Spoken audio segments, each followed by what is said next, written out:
nimeona mengi sana na nimejifunza mengi sana, lakini jambo kubwa ambalo naweza nikasema tu ni kwamba madai yote ambayo Mheshimiwa Tundu Lissu na taasisi yake ya Chadema wamekuwa wanalalamikia, yote ni sahihi.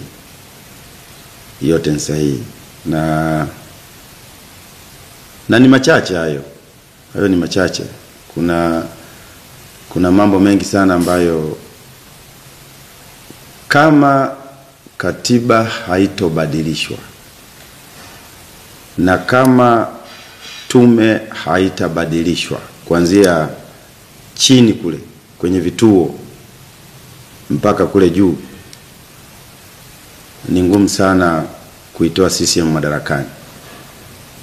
Watu pekee wanaoweza kuitoa CCM madarakani ni wananchi tu wenyewe, lakini si kwenye box la kura. Hiyo ni uongo, tunadanganyana tu, kwa sababu kwa mfano jimbo langu mimi lilikuwa na vituo 223.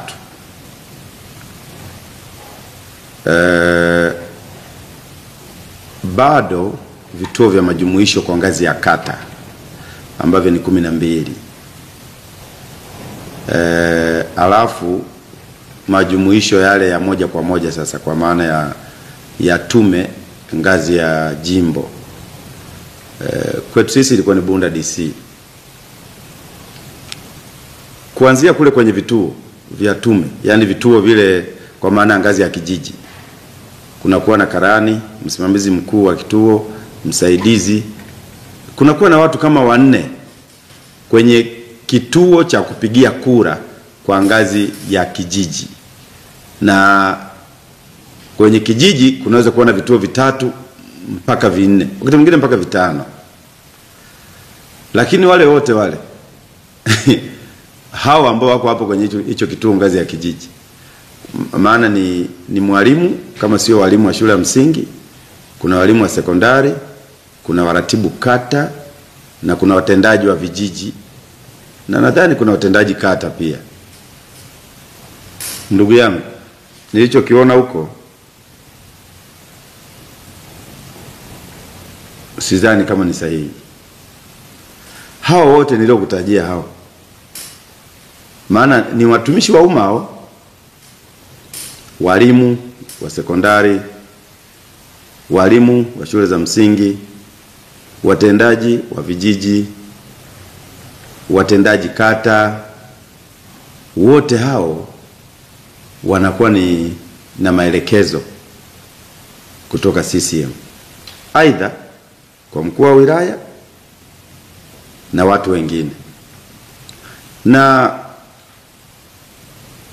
ni ngumu kwamba eti hata kama ukishinda kwa 90% kama ambavyo mimi nilishinda katika jimbo la Mwibara, ni ngumu sana kukutangaza, kwa sababu mbali tuna kwamba wale wanakuwa na kura feki nyingi sana kwenye pochi zao kama wewe ni msichana, na kwenye mabegi kama wewe ni mwanaume. Na sijua na lazima unapokuwa msimamizi wa uchaguzi kuanzia ngazi ya kijiji, kwa maana ya vituo vile kwenye vijiji, lazima aidha kama ni mwanaume ana begi, kama ni msichana ana pochi.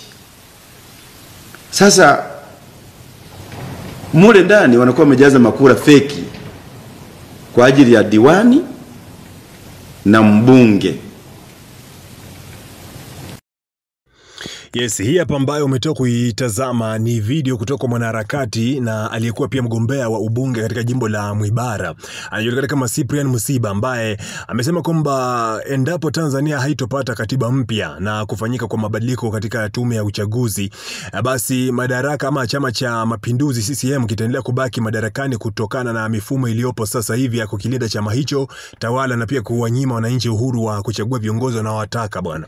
Sasa Musiba amesema kwamba tumishi wawakilishi wanaoteuliwa kusimamia uchaguzi hufuata maagizo ya waajiri wao ambao ni serikali, jambo ambalo linawafanya washindwe kabisa kusimama kwenye haki na uhuru. Ameongeza kuwa katika baadhi ya maeneo tayari huwa kuna kura feki zilizopigwa kabla ya uchaguzi, hali inayodhoofisha uhalali wa matokeo. Aidha, Musiba amesema kwamba anaungana Tundu Lissu katika madai ya kutaka mabadiliko ya mfumo wa uchaguzi na katiba nchini, lakini pia akabainisha kuwa hatua hizo ni muhimu ili kuhakikisha kwamba Tanzania inapata uchaguzi huru na wa haki na wenye ushindani wa kweli.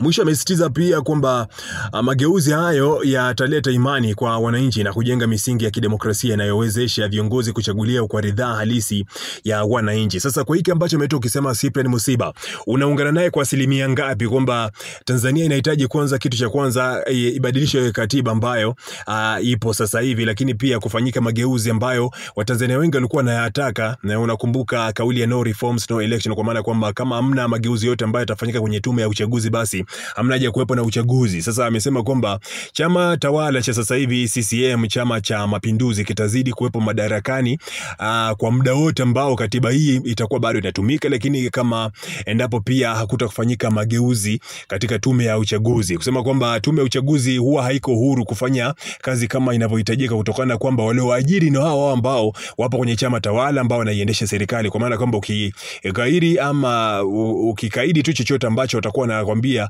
basi na wewe ajira yako pia utakuwa unaiweka matatani. Sasa nasema kwamba lazima mageuzi yafanyike, alafu pia katiba mpya ije ili wananchi wapate uwezo wa kutoa sauti zao kupitia upigaji kura, na kura ziwe za haki na ziwe za usawa pia. Una maoni gani kuhusiana na hilo? Uwanja comment kama kao na kuhusu.